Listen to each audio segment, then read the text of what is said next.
اعوذ باللہ السمیع العلیم من الشیطان اللعین الرجیم بسم اللہ الرحمن الرحیم وبہ نستعین وصلی اللہ علی سیدنا محمد وآل بیتہ الطاہرین اللہم صلی علی محمد وآل محمد۔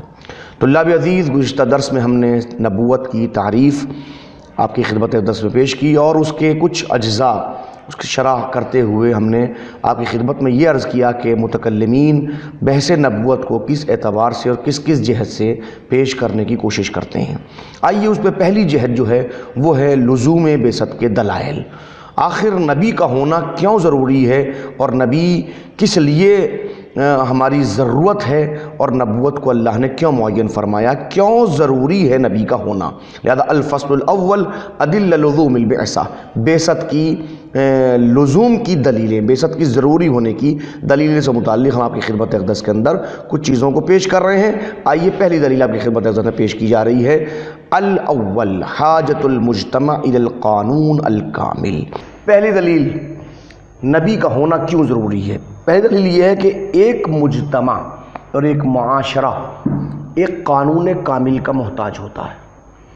اچھے معاشرے کے لیے ایک بہترین قانون کا ہونا نہایت ضروری ہے۔ جب تک کہ وہ کامل اور مکمل قانون نہیں ہوگا معاشرہ بھی اچھا نہیں ہو سکتا۔ تو الاول پہلی حاجت المجتمع، مجتمع اور معاشرے کا سماج کا محتاج ہونا الی القانون الکامل، قانون کامل کی طرف۔ لا یشک احد من الفلاسفہ والباحثین فی الحیات الانسانیہ، یاد رکھیے کسی ایک فلسفی نے بھی شک نہیں کیا اور نہ ان لوگوں نے جو انسانی حیات کے سلسلے میں بحث و مباحثہ کرتے رہتے ہیں اور تلاش و جستجو میں رہتے ہیں کس بنیاد پر حیات انسانی اچھی ہو، ان تمام لوگوں نے کسی ایک نے بھی اس میں شک نہیں کیا۔ کس بات میں؟ کہ فی ان للانسان میلا الی الاجتماع والتمدن، کہ انسان کے اندر ایک ایسی قوت پائی جاتی ہے جس کے نتیجے میں انسان کا میلان اجتماع اور تمدن کی طرف ہوتا ہے۔ انسان کبھی اکیلا رہنا پسند نہیں کرتا، انسان ہمیشہ معاشرے کے ساتھ رہنا پسند کرتا ہے، وہ گھر بنا کے رہنا چاہتا ہے، وہ تنہائی پسند نہیں ہے انسان، ٹھیک ہے۔ کما ان حاجت المجتمع الی القانون مما لا یرتاب فیہ، اور بالکل ایسے ہی اس میں بھی کسی نے شک نہیں کیا ہے کہ ایک معاشرے کو ایک قانون کی ضرورت ہوتی ہے، اور یہ بھی ان چیزوں میں سے لا یرتاب فیہ، میں کسی نے کسی قسم کوئی ریب نہیں کیا، شک نہیں کیا۔ اچھا وجہ کیا ہے؟ وذالک، یہ میلان انسان میں کیوں پایا جاتا ہے؟ اس لیے کہ لأن الانسان مجبول علی حب الذات، اس لیے کہ انسان کو جو خلق کیا گیا ہے اس کی ذات کی محبت دے کے خلق کیا گیا ہے۔ یعنی ہر انسان کے اندر حب ذات پائی جاتی ہے، وہ اپنی ذات سے محبت کرتا ہے، نتیجتاً وہ مجتمع کے ساتھ رہنا چاہتا ہے۔ کس طرح سے دیکھیے، وَهَذَا يَجُرُّهُ إِلَى تَخْصِيصِ كُلِّ شَيْءٍ بِنَفْسِهِ مِن دُونِ أَن يَرَاعِي لِغَيْرِهِ حَقًّا، یہ بالکل ایسے ہی جاری ہوتا ہے قانون کہ جیسے ہر انسان اپنے لیے چیز رکھنا چاہتا ہے بغیر اس بات کی رعایت کیے ہوئے کہ اس میں دوسرے کا بھی کوئی حق موجود ہے کہ نہیں ہے۔ فرض کیجئے ہم دونوں لوگ یہاں رہتے ہیں اور دونوں بھوکے ہیں، دونوں کو روٹیاں مل گئیں، فرض کیجئے دو روٹی آپ کو، دو روٹی مجھے مل گئیں۔ اب کیا ہوتا مزاج میں یہ، پہلے اپنا پیٹ بھرو بعد دوسرے کو دیکھیں گے، پہلے دو روٹی کھانے بعد تب دیکھیں گے ہاں کیا بھوک اور ہے، کہاں سے حاصل کی جائے۔ آپ کے پاس بھوک زیادہ ہے، آپ زیادہ ہی کوشش کریں گے، میرے پاس زیادہ بھوک ہے تو میں زیادہ ہی کوشش کروں گا، میں کوشش کروں گا میں ایک آپ کی لے لوں، کیوں؟ اپنی حب ذات کی بنیاد پر، ٹھیک ہے نا۔ وَيُؤَدِّي ذَلِكَ إِلَى التَّنَافُسِ وَالتَّشَاجُرِ بَيْنَ أَبْنَاءِ الْمُجْتَمَعِ، اور نتیجہ کیا ہوتا ہے کہ جب انسان ہر چیز اپنے لیے رکھنا چاہتا ہے اور دوسرے کے حق کی رعایت نہیں کرتا، نتیجہ کیا؟ آپس میں جتنے بھی مجتمع کی اولاد ہیں اور جتنے بھی افراد مجتمع ہیں ان سب کے درمیان جو ہے تنافس اور تشاجری لڑائی جھگڑا شروع ہو جاتا ہے۔ وَبِالتَّالِهَا إِلَىٰ أَقْمِ الْحَيَاةِ، اور جب آپس میں لڑائی جھگڑا شروع ہوتا ہے تو نتیجہ حیات عقیم ہو جاتی ہے، حیات بانجھ ہو جاتی ہے۔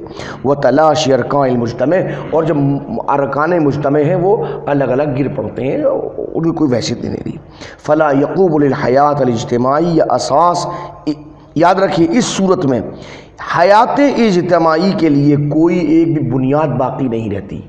کیسے رہے گی؟ الا بوضع قانون دقیق و محکم و متکامل، مگر ہاں حیات انسانی اور حیات اجتماعی تب باقی رہ سکتی ہے، تب قائم ہو سکتی ہے کہ جب کوئی ایسا قانون وضع کیا جائے جو دقیق بھی ہو، محکم بھی ہو، کامل بھی ہو، ٹھیک ہے نا، یقوم بتحدید وظائف کل فرد و حقوقے، جس قانون کے اندر ہر انسان کی اپنے حدود بیان کی گئی ہوں، تمہاری یہ حد ہے، تمہیں یہاں تک آنا ہے، یہاں تک نہیں آنا ہے۔ ایک بات، ہر انسان کا وظیفہ معین ہو، تمہارا کام یہ ہے، تمہارا کام یہ ہے، ہر انسان کے حقوق معین ہوں، تمہارا کام یہ، تمہارا کام یہ، فرد ایک مرد اور عورت، وظیفہ معین کر دیا، عورت گھر کا کام کرے گی، مرد گھر کے باہر کا کام کرے گا، معین ہو گیا، اب مسئلہ ختم ہو گیا، وہ اپنا کام کرے گا، وہ اپنا کام کرے گا، حیات اچھی ہو جائے گی۔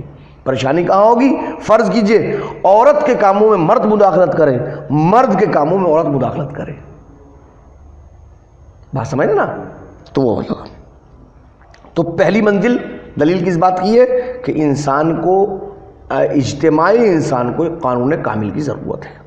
اب فوراً شرائط المقنن، سوال پیدا ہوتا ہے مقنن کے شرائط کیا ہیں، قانون بنانے والے کی شرائط کیا ہیں، کون قانون بنا سکتا ہے؟ کیا آپ اور میں یا اور سب قانون بنا سکتے ہیں؟ انہوں نے کہا ان وضع قانون ولو للقضایا والمشاکل الجزئیہ، یاد رکھیں قانون کا بنانا چاہے ان قضیوں سے متعلق ہو جزئی ہوں، یا خواہ ان مشکلوں سے متعلق جزئی مشکلیں، کلی نہیں، جزئی، چھوٹی چھوٹی باتیں۔ مدرسے میں آپ تشریف لے کے آئے، ہاسٹل کھل گیا، بس یہ کلی چیز ہے، ہاسٹل کھل گیا، لڑکے آ سکتے ہیں، کھانے کی کیا ضرورت ہے، پینے کی کیا ضرورت ہے، نہانے کی کیا ضرورت ہے، پیشاب پخانے کی کیا ضرورت ہے، الا ماشاء اللہ، یہ جزئی باتیں۔ قانون کلی بنانا اپنی جگہ کے اوپر ہے، نہیں، جزئی قانون کے لیے بھی، چاہے جزئی شے کے لیے قانون بنایا جائے، ہر وضع قانون جو ہے یعد من اصعب الامور، قانون کا بنانا سب سے سخت امور میں سے شمار کیا جاتا ہے، جو مشکل ترین امر ہوتے ہیں ان میں سے ایک چیز جو ہوتے ہے وضع قانون بھی ہے، قانون کا بنانا ہوتا ہے۔ ولا یقوم بہ، اور یاد رکھیے کوئی ایک انسان بھی قانون کو نہیں بنا سکتا الا الاماثل، مگر صرف وہی کہ جو ممثل ہوں، جو اہم افراد ہوں، من رجال المجتمع، ان افراد میں سے جو اجتماع کے اہم افراد ہیں، ہر فرد میں صلاحیت نہیں ہوتی، اہم ترین افراد میں صلاحیت ہوتی، وہ بنائیں گے۔ الذین تجتمع فیہم، وہ رجال مجتمع جس کے اندر جمع ہو گئی ہو کیا؟ مؤہلات، اہلیتیں عالیہ، بلند ترین اہلیتیں جن میں جمع ہوئی ہوں، من العلم والخبرہ، جناب کوئی دو اہلیتیں بتائیے، ہاں مثلا جیسے فرض ہے مجتمع کے ان افراد میں جن میں علم بہت زیادہ ہوگا وہ اچھا قانون بنائے گا، جس کو ہر چیز کی خبر ہوگی وہ اچھا قانون بنائے گا، ٹھیک ہے نا؟ فلا ریب فی ان جعل قانون یکون متناولا لجمیع جوانب الحیات للمجتمعات البشریہ فی اسقاء الارض التي تتباین من حیث الظروف الجغرافیہ والعادات والتقالید۔ اب کوئی شک نہیں، فلا ریب، کوئی شک نہیں ہے، کس بات میں؟ فی، اس بات میں، ان جعل قانون، کہ قانون کو بنا دینا، قانون قرار دینا، یکون، ایسا قانون کے متناولا لجمیع جوانب الحیات، کہ جو زندگی کی تمام تر جہتوں کو پہنچنے والا ہو، ہر جہت تک قانون پہنچ رہا ہو، کس کی زندگی؟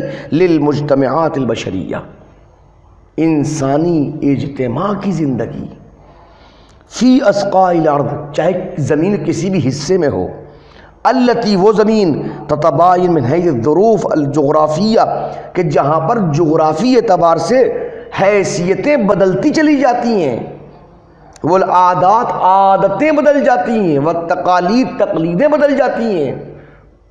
مثلا کشمیر کا قانون کچھ اور ہوگا، یو پی کا قانون کچھ اور ہوگا۔ آپ کہیں کیسے؟ میں نے کہا کشمیر کے اندر برف باری ہو رہی ہے، یہاں برف باری نہیں ہو رہی ہے، تو اب قانون بنانے والا اس طرح بنائے کہ وہ اس کو بھی ہو اور ہمارے لیے بھی ہو۔ سمجھ رہے ہیں نا؟ اب یہ کتنی چیزیں ایسی ہوں گی جو جہاں یہ پریشانی پیدا ہو جائے گی، ٹھیک ہے نا؟ عادتیں بدل جاتی ہیں، جب گرمی ہوتی سونے کی عادت کتنی ہوتی ہے، سردی میں سونے کی عادت کتنی ہوتی ہے۔ قانون اس اعتبار سے بنا کہ سب کو شامل کیا جائے، کوئی ایک فرد باقی نہ ہو. یحتاج الی توفر شروط و شروط، لہذا جب بھی قانون کو بنایا جائے گا تو قانون کو بنانے کے لیے مختلف شروط کی احتیاج ہوگی، اور شروط کی احتیاج ہوگی، اور شروط کی. وہ قانون بنا وہ ہو جو یو پی کے حالات بھی جانتا ہو، کشمیر کے بھی جانتا ہو، بنگال کے بھی جانتا ہو، تمل ناڈو کو بھی جانتا ہو، تبھی تو قانون بنے گا. اب فی الوقت جو پریشانیاں پیدا ہو رہی ہیں، کسان اٹھے ہوئے ہیں، کیوں اٹھے ہوئے ہیں؟ انہوں نے کہنا ہم سے ہی نہیں پوچھا گیا، قانون ہم سے متعلق ہم سے دریافت نہیں کیا گیا. تو اس کا مطلب یہ کہ یہ کہہ رہے ہیں کہ تم ہمارے متعلق نہیں جانتے، تبھی تو مسئلہ ہے. قانون بنانے کے لیے ہر شے کا جاننا ضروری ہے کہ وہ یہ بھی جانتا ہو، وہ یہ بھی جانتا ہو. ٹھیک ہے نا. تخرج قطعا عن طاقت الانسان، یاد رکھیے جو شروط بڑھتی جائیں گی تو قطعی طور کے اوپر یہ انسان کی طاقت سے باہر نکل جائے گا. مہما ترقی فی درجات العلم، چاہے انسان درجات علم میں کتنی ہی ترقی کیوں نہ کر لے. وَإِلَيْكَ بَيَانَ الشَّرْطَيْنِ الْأَسَاسِيَّيْنِ لِذَلِكَ. اب ہم اس چیز کے لیے ہم دو اہم شرطوں کو بیان کر رہے ہیں. ان دونوں شرطوں کو دیکھنے میں خود سمجھ سکتے ہیں آپ کہ نوعیتیں کہاں تک پہنچ رہی ہیں. ٹھیک ہے نا. کون کون سی شرطیں؟ انشاءاللہ اس منزل کے اوپر ہم بعد میں عرض کریں گے. الاول معرفت المقنن بالانسان. صلی اللہ علی محمد و آل بیتہ الطاہرین.